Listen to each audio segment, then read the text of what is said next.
92, man. Parole Prison Show 92, bitch. Leave another lane red. I ain't talking about the bloods, cause the money on your head. Talking about you from mailing fucking bitches. So yeah, they called me by my bunk, said like bunk 3, come down there and get your property, da. So they opened the dorm door. I walk down the hall, go downstairs, get my box of property. I got some food, got hygiene, got whatever, you know what I'm saying? And this is another thing. When I come back, I pay him with all food, you know what I'm saying? Paid the dude 6, the BGF dude that I owe money to for getting the work from him, you know what I'm saying? And I made money off that anyway, da. But long story short is, I paid him back when I got my food like I told him I would. And I didn't give him hygiene or anything like that, because hygiene is worth money too. So if I owe you $5, I can say, technically, I could give you $5, you know, $2 shampoo, $3 of soap, whatever it may be. But it's more respect to pay somebody out of food. And sometimes people say, you gotta pay them with food, you know what I'm saying? They'll be like, hey, give me $5 of food on Friday, or they might say $5 of hygiene or food. It don't matter. You know what I'm saying? It just depends. Or some people need hygiene. They're like, hey, if you got some soaps, da. Some people trade noodles for soaps, for Next bars. A Next bar is like $1 soap, big ass bar of soap. Some people like racking up on hygiene. It just all depends for real. But most of the time in prison, most people want to get food if you're paying them back for something, or paying them for whatever, for a haircut, even a haircut, this and that. Like, you could pay the dude to whatever, shape you up and stuff for $3, $4. You could pay him with soaps and da and laundry detergent or Tide Pods, because you get them in there too in some prisons when you wash your own clothes. But anyway, I normally pay you in food for real. So my name was good, because I ain't play no games with nobody. I ain't try to short nobody, you know what I'm saying? I ain't trying to do you dirty. Don't try to do me dirty, and that's that. And I also knew who to do business with and who not to. I'm pretty good at reading people, you know what I'm saying? I can't predict what everybody's gonna do, because some people do. They'll come to a dorm and they'll be a junkie. They'll be dope sick from the last prison they was at, and they'll be broke, but they'll borrow a bunch of money from the store man, because there's always a store man in every single dorm, right? 9 times out of 10, it's always at least one. Some dorms got 2, 3, 4 store mans in that joint, you know? Out of like 70 people, like 4 of them dudes might have a store, meaning they got a bunch of variety of items, sodas, chips, candies, whatever. And normally it ain't even to eat or drink. It's the people to borrow and use for drugs, gambling, whatever it may be. And then they pay it back and double most of the time, you know what I'm saying? Or however they do it, you know what I'm saying? Might be double, might be triple, might be a little less than double. They might give you a deal, you know, give me 5 noodles, I'll give you 8 back on Friday, you know what I'm saying? Instead of 10, which would be double. So anyway, my point is, some dudes, they're all sick and shit from doing some boxing or dope or whatever it may be, and they come to a new prison. A lot of people don't know who they are yet, or they ain't hip to it, and they hit up the store man real quick, and they'll be like, hey, can I borrow like $25, da. I'm definitely getting this money Friday, I'm gonna pay you back, whatever, you know, YJ, and store man be like, yeah, just like he does to anybody else, you know what I'm saying? He don't turn nobody else down. So it's kind of disrespectful if he did tell dude, nah, you look a little funny, so I'm not gonna let you borrow it, you know what I'm saying? And then let somebody else, the next dude, and then that's another thing. He knows even if he does say no, the dude could tell somebody else, hey, go approach the store man and get $25 from him, borrow it, and then give it to me, and then I'll pay you back and you pay him back, and I'll give you a few dollars for doing it. So either way, like, you know what I'm saying, the store man, just pretty much anybody, unless he knows you as a thief or a punk or something like that, he's gonna let you hold the food or whatever it is. He's gonna take the risk. That's the risk that the store man takes. That's why I could never be a store man either, because I feel like it brings too many problems, too much drama. Yeah, you get to double your bag when it goes good and everything goes smooth. You buy $80 worth of food. You lend all that shit out. Your locker's full already. You're already sitting good with food, so you're not hungry. You lend the 80 out.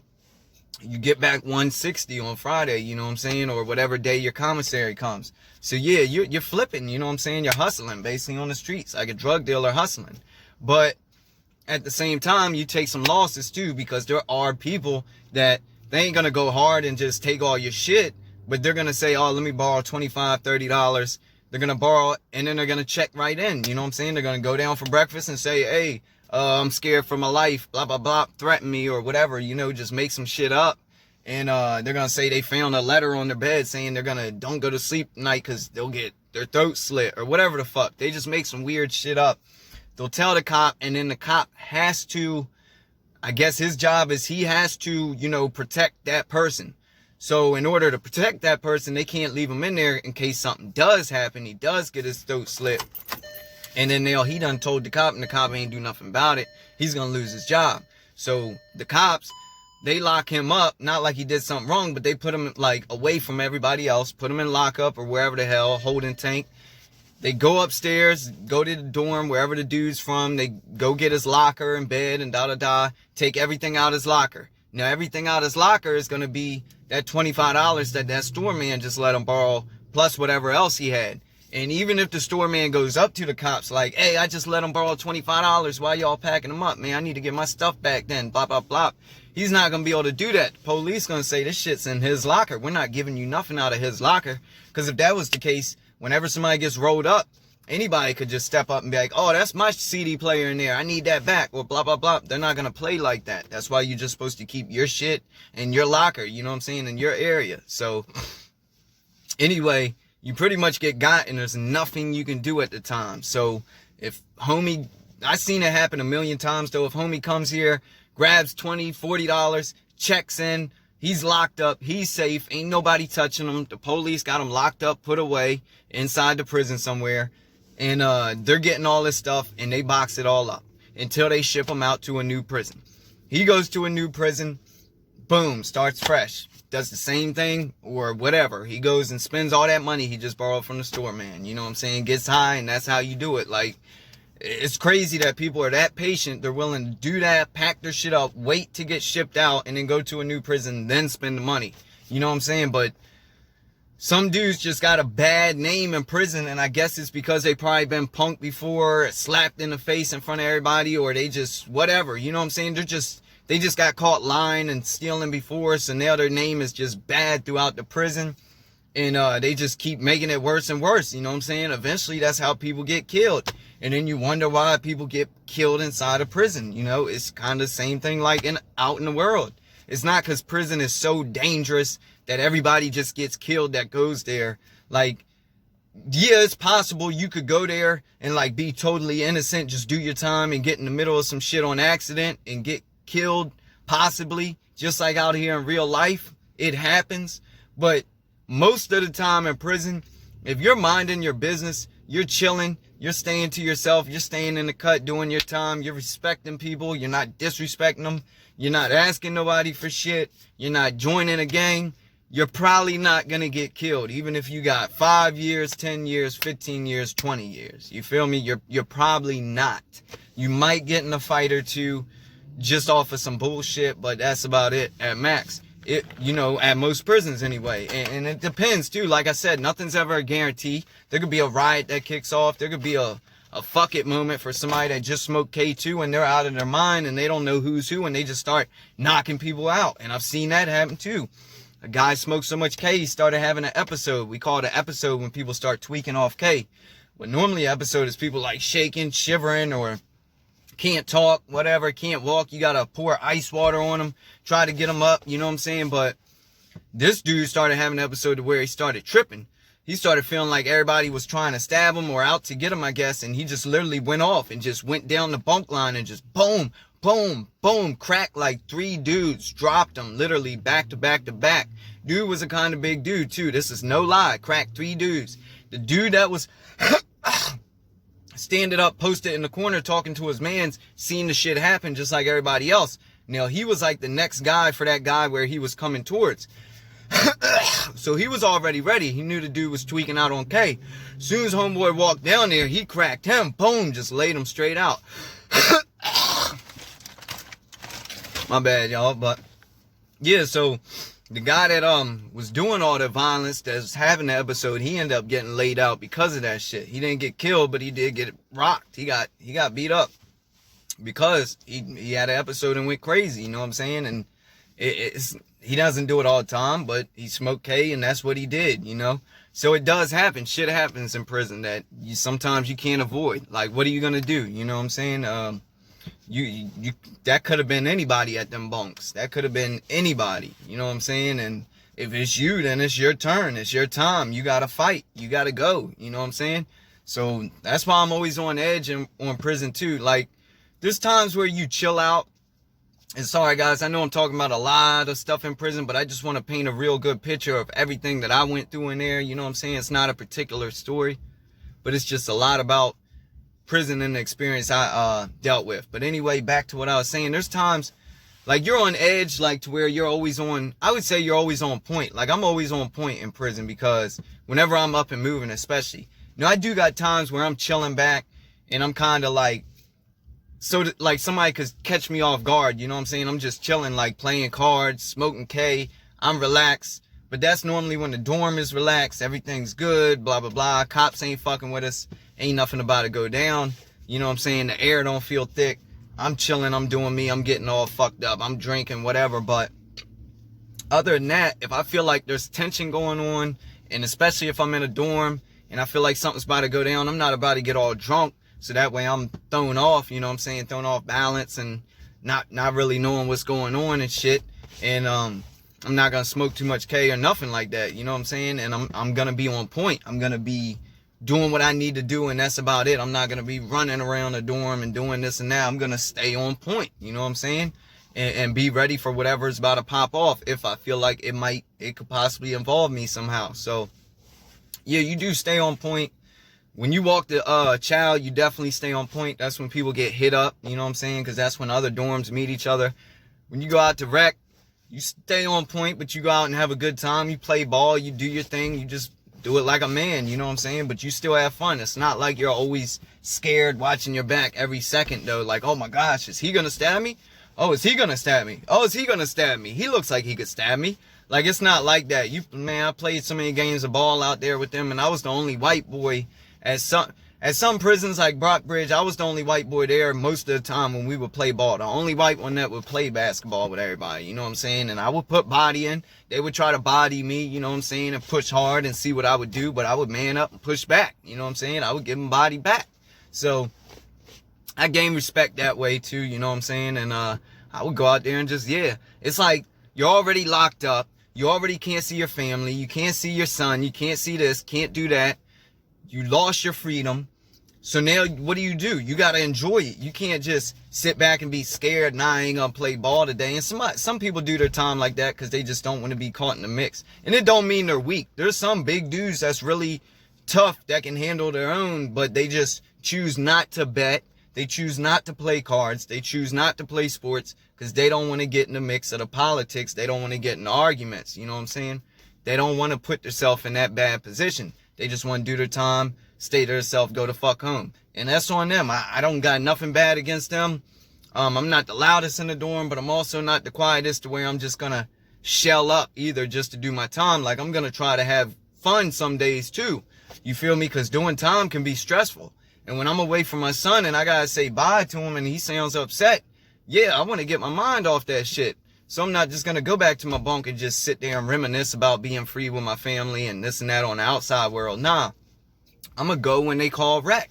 I'm going to go lift weights. I'm going to go play ball. You know what I'm saying? Play 21, play teams, whatever it is. Like, yeah, just like your first fight in prison, you're nervous when that happens. Guess what? Playing ball in prison. First prison you get to, you got to show out. You know what I'm saying? You can't be airballing and this and that, missing layups, and then they're going to say you're some trash. They ain't going to want you on the court. Then you're going to feel disrespected. Then you're going to want to call somebody out. Or that's how I would feel anyway.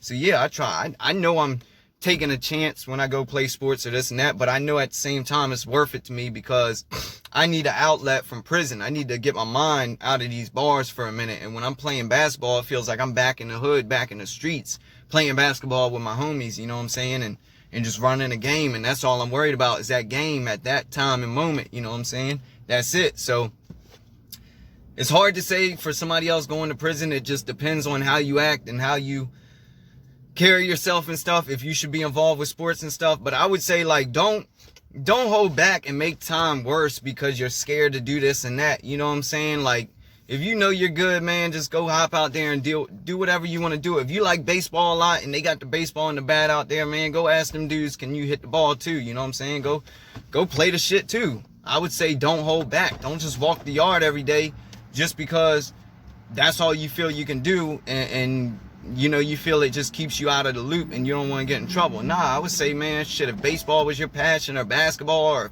throwing the football, you ain't thrown it in years, you want to throw it and somebody got one, shit, hey, hit me, I'm open, you know what I'm saying?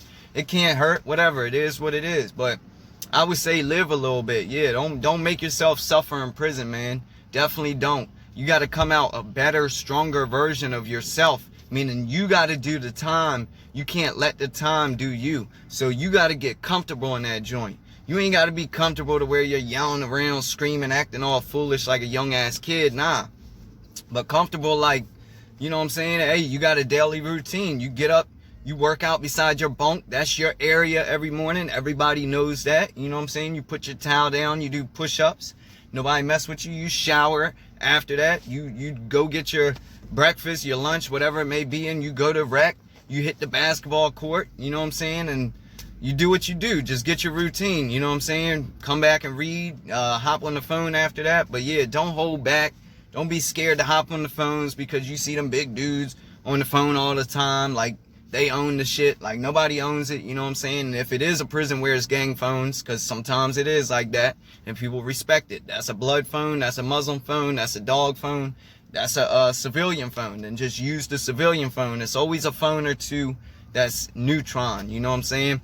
And if you're cool with gang members, you ain't got to be a gang member to use the phone either. Because when I first hit reception, ain't even hit the compound yet, I was using Muslim and J phones and all that shit. You know what I'm saying? First phone I used was a Muslim phone.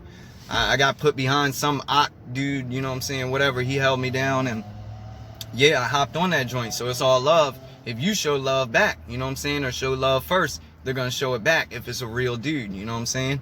And that's all prison is about, just keeping it real, for real. That's why I don't mind any trolls, any people talking shit. Like I started this video out saying, like, y'all don't know me, you don't know what you're talking about, so it is what it is. I showed all my paperwork. I even just pulled out my prison ID card, my Maryland State prison ID card for y'all, you know what I'm saying? Proving I was out there on the compound. I was out there in prison. I wasn't on no PC. I wasn't in county jail dreaming this whole time. Like, I did my time. I don't lie about my time. I don't say I did 30 years. I don't say I've been to prison 3 times. I don't say none of that shit. I just tell y'all what happened, what I went through, my experiences, how it felt. You know what I'm saying? I'm keeping it real for the people that do support me and love this channel and love watching my shit. You know what I'm saying? Watching Jay tell y'all how this goes from my point of view, because my point of view ain't gonna be the same as everybody else, especially when I'm in Baltimore, Maryland prisons and that type of area, you know what I'm saying? And I'm one of the few white boys in that joint. Yeah, it's gonna be some different type of stories. So anyway, hey, trolls, keep on trolling, man, because y'all just give me more views and shit. I know y'all must like this shit if you're watching it, because you watch every damn video and comment on every video, so that's what's up. I'm not gonna show no more attention. I'm not gonna reply to any trolls, though. I'm not gonna give y'all the attention you want. The other troll channel got deleted, you know what I'm saying? Them boys, I give them credit for that. They got them out the way, you know, and it is what it is. Also, another thing, the video I made about me going to rehab in South Florida, that is not to get clout from K-Frog or anybody else's name. I showed respect to K-Frog and them because that is where I was at. And also for people that don't know where Broward County in South Florida is, I figured instead of just saying the rehab, I tell y'all the exact location. That's K-Frog's hometown. Shoot them respect, because I'm a man, you know what I'm saying? I'm telling a story, a video on my platform about their hometown and speaking on it. So I'm not going to want to just speak on their hometown when I'm not from there. I didn't live there. I just stayed there for like 3-4 months, you know what I'm saying? And not give them respect. Just like if they say they came down to Baltimore and and they seen this, that, or wherever, you know what I'm saying? I'm pretty sure they might show respect to the people that, you know what I'm saying, live here and make videos about this place every single day. So it is what it is, man. I carry myself the right way. I know what Jay's doing. I know I'm not ever clout chasing. I'm not chasing views, chasing likes, because it's not that serious to me. I got a real life outside of YouTube that I'm about to go live now. I'm about to go meet my girl, go shopping and shit with the kids. I'm not worried about a bunch of subscribers, bunch of views. I'm just worried about the solid ones that love me, that I love y'all, and hold it down, and we can keep this structured and keep moving, you know what I'm saying, and get a big a big power behind us, you know what I'm saying, and really make shit happen for people. And I'm gonna put other people on my channel, you know what I'm saying, and that's all I like doing. It's just for fun. It really is. It's just, I'm not hurt if I only get 2 views one day and 1,000 the next. I'm not hurt. It does not bother me. I'm not going nowhere. I'm still gonna keep making these videos no matter what. You feel me? So I love y'all, man. Parole Prison Show, this is it for now. I'm gonna drop another one real soon, baby, and I'm glad to give y'all this gift right here. Love y'all. Hit that like and subscribe if you fuck with me. If not, then you too. Love y'all, bruh. Boom.